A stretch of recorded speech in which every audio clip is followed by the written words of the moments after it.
it. And the younger couple were really surprised to discover this. The younger girl, about halfway through the show, feels her baby kick for the first time. Any of you moms remember that? That's one probably you never will forget the first time you realize this happens. And when this happens, she sings this glorious song called "The Story Goes On." And I wanted to show you this song because I think it's really such a metaphysical, such a spiritual, powerful song, and it's being sung in this clip by Carolee Carmello, a really brilliant Broadway performer.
my child is next in a line that has no ending.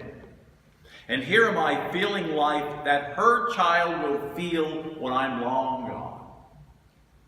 Yes, all that was is part of me, as I am part of what's to be. And thus it is our story goes on and on and on and on. For this woman, the realization of that truth, that she knew she was pregnant, and at that moment she had that, what Abraham Maslow called a peak experience, where all of a sudden life comes together and makes sense. This is a true spiritual awakening that we go through when we have this aha moment that changes our lives, it changes our story forever. Moses had it with the burning bush. The bush wasn't burning, he was blinded by light. Paul on the road to Damascus was blinded by light when he heard the voice of Jesus say, "Why are you persecuting my followers?" If you were here for my tryout weekend, you heard a little bit of my story that I was blinded by light during a meditation that I had. And I heard the voice of Spirit, which sounded very much like my voice, saying, "You're here to do this work." And because of that awakening, that's why I'm here doing this today. This is what the philosopher Martin Buber calls the I-thou experience. One day, Martin was on a street corner waiting to cross, and he happened to glance at a rock sitting, well, the rock was just there, it wasn't sitting, it was a rock. He looked at the rock, and he was blinded by light. He had that aha moment that not only was he one with the rock, but he was one with everything in the universe. And he said it took his breath away, and his life completely changed at that moment. This life-changing experience is what he called I-thou. He said, essentially, life is one of two things. It's either I-thou or I-it. We are either looking outside of ourselves and saying, everything is separate from me, or everything is one. Take a tree, for example. If you ran your car into a tree, it happened to be in your way. How rude of that tree to be there, doing what it's doing when you were minding your own business, and the tree, it ruined your life. Now you have to call the insurance, you have to call the car company, it got in your way. However, if you go home to visit your parents, you go to the backyard and you see the tree, the cherry tree that you climbed when you were a little kid, and it was like visiting a family member again, right? That is the I-thou experience. It is a tree that caused you trouble. The thou, you were one with that tree because you remember, and it's your family member. I-it is one of separation from all of life. I-thou is a realization that we are all one with each other. I-it is when somebody is on the metro yelling into their phone behind you, and you'd rather not be listening to this conversation that annoying man or that horrible woman is continuing to yap away, and then you turn around to give them a look. You know that look that doesn't shut them up? And you look and you discover it's a long-lost friend you haven't seen in 20 years. They went from being it, that annoying person, to, oh my gosh, one of my best friends ever. I-thou is a realization that the goodness of life, the power of God is present and fully at work, no matter what the picture or presentation or perception seems to be to the contrary. It's this awareness of God's full power at work within us that determines the story of our lives that we tell, not only to others, but we're telling ourselves every day, all the time. Like the song says, all that was is part of me, and I am part of what's to be. And thus it is our story goes on and on and on and on and on. Now, Scripture puts it this way. It says the sins of the previous generations get passed on to every generation after that. For 7 generations, it says. That is not punitive. That's not a curse. That's consciousness. That is what we're teaching each other. What did you learn from your parents? What did your parents learn from the grandparents? What did they learn from their parents? Generation after generation. What did your family grow up saying, this is our truth? Nobody in our family graduates from college. Somebody once came up and said, I am appearing to show my family up because I graduated from college, and they think I'm just being too big for my britches. Therefore, my family is very upset with me for me meeting my divine plan, she said. Here she's singing the story about a baby, but she's singing about the creative process in all of us. What story are you and I telling other people, ourselves? What are we telling the universe about who and what we are? About what our lives have been and what our lives have to be, or what our lives are going to be. We love our stories, don't we? I know, I love my story. I can't wait to tell my story to people. My mom loved her stories. As the world turns, guiding light, another world, and edge of night. Those are the four. If you talked, you got yelled at. Nobody talked when they were on, or when she called her girlfriend Doris. Do not interrupt me when I'm talking to Doris. Rachel was cheating on Stephen, but then Megan saw Stephen with Lenore at Pine Valley. Oh my God, Doris, I don't know what I'm going to do. I'm a wreck. She literally got into the lives of these characters. I'm a wreck, Doris, I'm a wreck. Oh, hold on, I got to get back to you, the commercial's on. What stories do we keep telling? What are you getting out of it? That's the biggie. What do I get out of the story I keep telling over and over? Are you a wreck because of it? The word story is from an old Latin word for knowledge. Also related to this is history, wisdom, wit, and witness. A witness is somebody with first-hand knowledge of something. So if your story and my story is what we know about ourselves, what is it we're telling others? Here's what I want you to know about me. This is the story I'm telling. Here's what I think is important about me that you need to know. It's you're telling about you in the way that you have perceived your life. So is your story a tragedy or is it a comedy? Are you an episode of Friends or an episode of American Horror Story? Are you a Neil Simon play or a Greek tragedy? You are here on a divine mission to create the best, most creative, most enlightening, most joyful, most wonderful life that you could ever imagine. That's why we're here. The only divine plan for you that God has is for you to be joyful, to be creative, to be happy. That is the plan for you. You heard it here. There's only one plan, and that's for you to have the most glorious life ever. Unity teaches that we create our lives through our thinking, through our belief system, through the words we tell, we're talking all day long, through the actions that we take every day, all day. Our great teacher and elder brother Jesus said, and I shared this a couple of weeks ago, that it's not what goes into our mouth that's important, it's what comes out of our mouths. The words we're telling all the time, because the words we tell is what we become.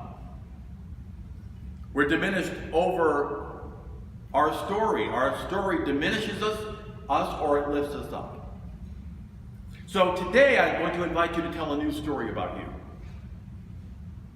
Here's a spiritual truth. We knew coming into these skins, we knew before we got here that we had things to learn that were going to be difficult at times, that were going to be challenging, that were going to be really hard at times to move through.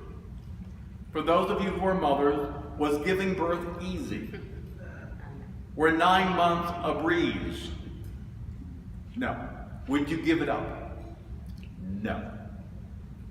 The challenge of going through birth and all that goes with it. Somebody said once, oh, you forget all that when you've had the baby. You don't forget that. No. I haven't given birth in that way, but no, you don't forget what you went through to have it. If you're like my mom, you remind me all the time of what you had to go through to get you here. But we have that inner knowledge going on. all the time. That although it's challenging, I'm meant to have a joyful life, I'm meant to have a good life. And that as I held to the truth, I was not going to fail. I was not going to fail no matter how it got, no matter what we went through. Our souls have extracted from that experience the good, the lesson I needed so I could continue to do my life. So we need to do a rewrite on those tired old soap operas that we've been yapping about for way, way too long. Instead of we grew up so poor, now it's we had to be creative with our resources. And look at us now. Look what we went through and look at where we are now. Instead of I was called ugly my whole life, now it's I didn't have plastic features to rest on. I had to use all of my divine self to become this amazing person that you now see. Instead of alcoholism destroyed our family, now it's I survived. I survived. One of the most intense childhoods one could have, and I'm strong. And I got through it, and I'm here to tell that wonderful story. Now, we're not looking to diminish what has happened in our lives. We all went through something that would make all of our jaws drop. We know that. It may have been terrible, it may have been traumatic. But look at you, you're here and you survived. You survived. And you're here looking very pretty. And you smell wonderful. And you're here, you survived it. This is a reason to have a party. Or a picnic. Which we will next week. But we have to acknowledge it happened. We have to grieve that it happened. I've shared with you that in counseling, about 80 to 90% of everything I do is about grieving. Even if people think it's something else, it's about change, it's about going through something, it's about losing something, because in life we're always losing. And we're always gaining. But sometimes we focus on the losing without grieving it, without acknowledging we went through that. We have to acknowledge it, we have to grieve it, and then we can move on. So grieve it, work with a therapist, do your spiritual forgiveness work over and over and over again. Charles Fillmore, the co-founder of Unity, said every day you can find somebody to forgive. And if you can't, you can use me as an example. I need to forgive Paul for changing that in the service. Oh my God, I can't believe that. He changed my seat. Well, I need to forgive that guy. But we can always find somebody. Go back to the third grade. You'll always find somebody from the third grade to forgive. And know that there is a scar. There are scars that will always be here. I shared that on Easter. You will always have the scars. The resurrected Christ, Jesus, had scars. He told Thomas, put your finger in one. Oh, this is real. So you have scars. Don't keep picking them. Just acknowledge it that you have scars. It's a reminder that you got through it and you survived. It's your badge, if you will. You and I, you, God and thou. I, thou. In my first ministry in Santa Fe, there was a CODA group, Codependent Anonymous group that met. And I was doing a class next door to the room. And it was really hard to meditate because they were always screaming. They were always yelling, and it sounded like a horror show going. And finally, I asked one of the members, what is going on? Because she was attending the group, and she said, well, the leader keeps having us go back and reliving over and over and over and over again our childhood. It was really horrible because she kept pulling the scars off. We need to do the healing work, and we can re-examine it, but we can't keep ripping the scars off. We have to bless it, we have to grieve it, and then move on. And they would then leave the room a mess. It looked like there was a war going on in the room. It was horrible. I would remind them they needed to clean the room up after they used it. And I kept thinking, well, let me see, I'm codependent. What would really work here? So finally I told the leader, I said, I'm very disappointed in you. And I left it at that. And the room was clean from then on. I had to think in the terms of what does the codependent need to hear to make sure there are changes going on here. So we need to embrace the divine wound. Embrace the wound because it's yours and it shows you where you were. For me, my wound, my story was having an abusive stepmother. I needed to take my story back from her, though. As I got into this Unity work, I said, I need to change the story that I tell about her. It got a really wonderful hand at the end of it. I told it very well. I made a theater presentation. I put songs in. It was a lovely story of horror and a terrible childhood, but I needed to make it different because that story wasn't working for me. I knew that she was mentally ill and I had to reframe the story. And we all have those scars. I still have that inner scar, but that childhood I had made me the healer that I am today. All wonderful, powerful healers are wounded healers. The best artists are the ones who've gone through life and can sing about it, can act it, can play to share with us where they have been. The best comedians I know had the worst childhoods. The most screwed up people I met are psychiatrists because they're also doing the healing work in their lives. This evening, please do not put this off. I'm sharing this so we can do the work and really move on to allow our lives to be the best ever. So this evening, get some paper or go to your computer and reframe your story of victory. Tell the story in a new way. And the second part is now to create the ongoing story. But that needs a new beginning. What you're going to do today, yes? Yes. Yes. 5 of you, that's good, that's lovely. The rest of you will catch up. George Bernard Shaw, the author and playwright, never minced words. He wrote, "This is the true joy of life. The being used for a purpose that is recognized by yourself as the right one. Instead of being a feverish, selfish little clod of ailments and grievances, complaining that the world will not devote itself to making you happy." Now, in Unity, we wouldn't use selfish little clod. That would not be a phrase that we would use, but we get the point. You and I are the only ones who can make ourselves happy. We're the only ones who can do that. The world never will, it can't, it's not interested in your happiness. Me being happy is my job. You realize that, right? It's not your husband, it's not your wife, it's not your children. It's nobody's job to make you happy. It's about you finding your happiness. When you find that happy, when you get happy, you will then attract people in your life who are happy. And then the joy is to be happy together, but nobody's making you happy. The universe will feed back to us that happiness. It'll always reflect back like a mirror of what we're doing. If I tell a story of lack over and over again, I lack. The universe is saying, well, this is your story, which is reflecting it back to you. If I tell a story of how no one will love me, I become Taylor Swift. Now she's smart, she used that, and she writes songs, she's a millionaire because of it. But if I keep telling my body that it's getting old and flabby and wrinkly and achy, I'll never get away from my story because I'm taking the stories and I'm injecting it into my cells. I'm injecting it into this body. So tell a new story about your body.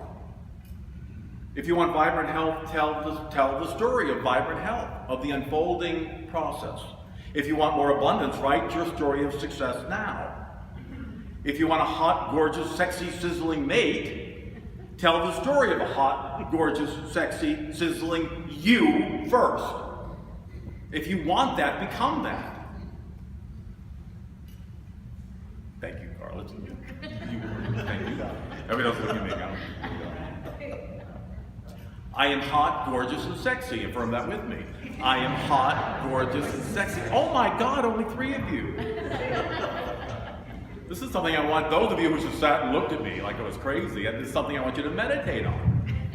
I don't care what you look like. Hot and sexy is a spiritual quality. Sizzling is a spiritual quality. I am hot, gorgeous, and sexy together. I am hot, gorgeous, and sexy. Breathe that in. Woohoo! Yay, Kaywood. You know that to be the truth. We can't have anything that is not a part of our essential self. You can't affirm to have something without being that. That's the truth of who we are. And if you desire it, then the universe has it within you. We just have to say it, believe it, make it part of our belief system. If you desire anything, God implanted it in you before you got here. That was part of your divine plan. We don't receive what we know is ours by divine right because we bad story it away. We bad story our lives away. Change your story and change your life. It's that simple, not necessarily easy. We all know that. But keep at it. Keep at it, right? What you write in your thoughts, what you speak, and the actions you take will show up eventually. So 4 or 5 years ago, I needed a lot of money for an obligation that all of a sudden came up in my life. I mean, a lot. I mean, a huge amount of money. I did not know where this was going to come from, but as a Unity minister who teaches this stuff, my affirmation is, where the hell am I going to get the frigging money? Except I said in a really more powerful way. But I knew I needed a better story than where the hell is my money going to come from. So I did my prayer work, my meditation, my angel guidance, I worked with my guides, and I said, okay, what do I need to know? And I kept receiving that my needs were being met abundantly, that new good was pouring into my life. And my reaction was, yeah, blah, blah, blah, show me the money. You know how we get it. Yeah, that's great, it's what I teach. Now where is it? Every metaphysical practitioner I know goes through this. The best minister you've ever known goes through this. We all go through it because we're human, we're divine beings having a human adventure. This is all part of it. I finally let go and said, okay, what do I need to know? Give me the words, give me a clue, give me a sign of what I need in bright lights. I've been using this for 4 years now. I saw my favorite affirmation, God's got this. It was so clear. I went, all right, that's the truth. That's my story. That's the title of my new book, God's Got This. So I began praying that. I kept holding that truth. Every day when fear would come up, I said, God's got this. Affirm that with me. God's got this. Breathe that. So about 4 days later, I got in the mail a beautiful thank you note for a counseling session that I had done with a check, which sometimes happens, lovely. And I had to look at it 3 times to make sure I was seeing it right. It was the exact amount of money I needed to discharge my obligation. The exact amount. I told nobody this. It was the exact number. It freaked me out in a really wonderful way. God had this, God's got this, God will always have this. My job is to let it go and say, God, you know how to do this. My job is to be grateful in advance. Joyful, excited. I invite you to get excited about your life, about what is coming forth for you. That's what I shared with the group yesterday. They were so excited to see me. I was so happy. Like, oh, you're excited to see me. And I said, I love the group in D.C. They're so wonderful, but they don't look really excited right now. So hopefully I'm going to get you excited by the time we're through with the summer. You'll be so bouncy. Right? God's got this. I'm so excited. Let's have a picnic. Let's go on a trip. Let's do something. So all I had to do was change my story briefly. That's all I had to do. Change my story. God's got this. Instead of where the hell is this coming from? That's all God needs for you to do. Just to be willing to tell a new tale. To sing a new song. To stop telling the universe what's wrong with you and tell the universe what's right with you. To declare what's right and wonderful and good and perfect about you. Because if we don't tell the story, nobody's going to. Your work is to tell that story with joy, with faith, with passion, to get excited about your life. I told them yesterday that this is what the workshop is going to entail.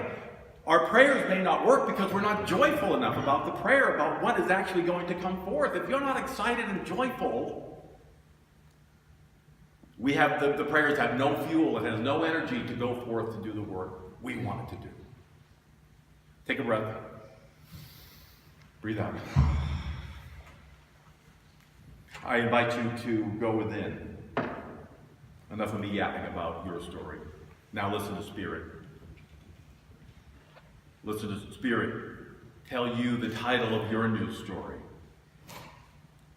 Today's a new day, a new beginning, a new chapter in the story of the wonderful you. Breathe in. And let's begin by singing our meditation song, Our Thoughts and Prayers.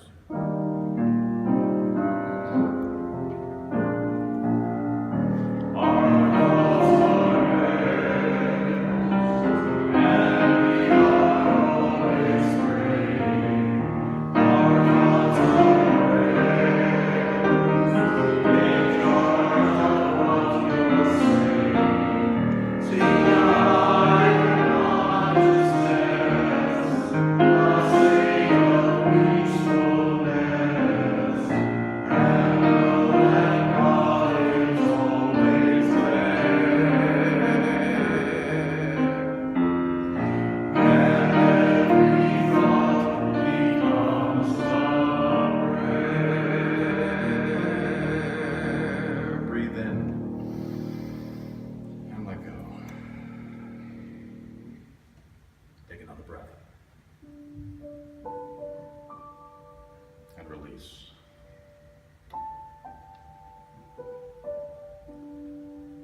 Just for a moment, I want you to examine the title of the story you've been telling, maybe for decades. What have you gotten out of it? Probably the return is not that great. You may get a surprised reaction or some sympathy, but then what? Then we're left with a story that doesn't work for us anymore, if it ever did. So I invite you to let that story go. Give it back to the universe. Release the perception that life was a tragedy. And embrace a new, wonderful story about the powerful, spiritual, divine you. What's the title of this new, wonderful story?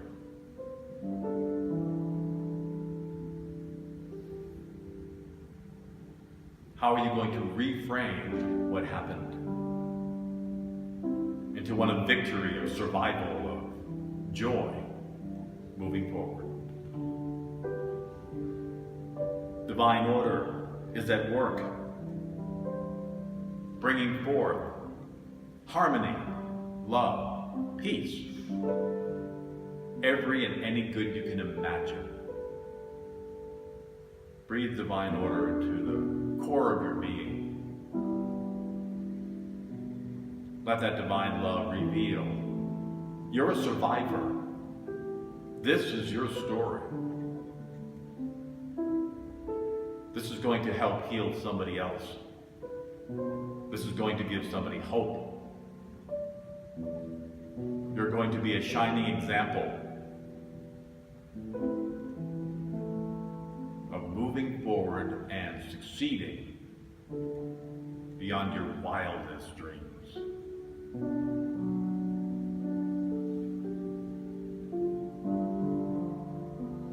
Breathe in the power of health, strength, and wholeness. Maybe you were told you were sickly or wasn't as strong as everybody else. That's just opinion, no matter where it came from. The truth is, divine strength is a part of every creation of God. I am strong, whole, and well. Breathe that in. I am strong, whole, and well. Let that truth be your story.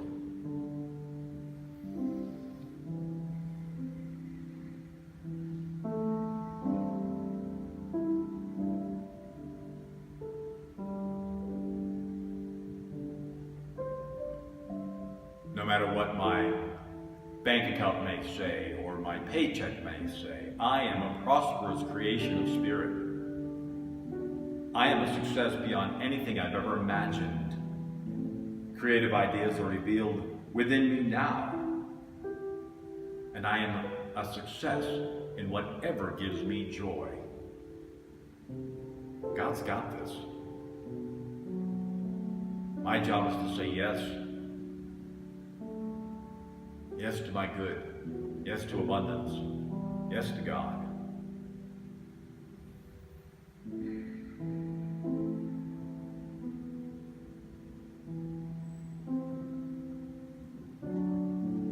Going forward, I only speak words of light, love, peace, and enthusiasm for a wonderful future.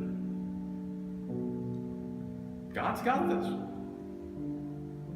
I move forward. All the information necessary for the unfoldment of this plan is revealed to my awakened mind. I know what to do and how to do it. And I do it joyfully, gratefully, lovingly. Take a breath into your heart. And in the quiet of our being, just for a few moments, we listen. We hear the absolute truth. You are perfect.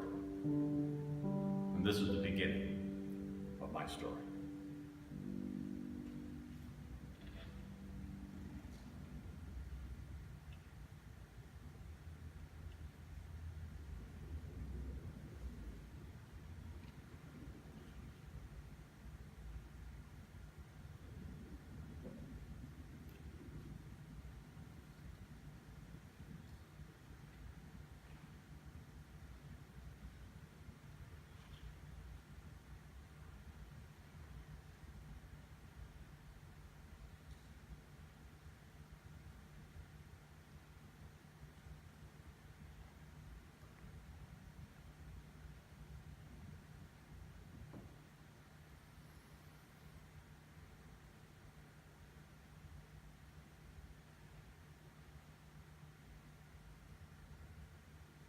breathe in. Let go. As we bring our sense of awareness back into this room and this body, we bring back a new story. Story of life, love, joy, success, wholeness, harmony.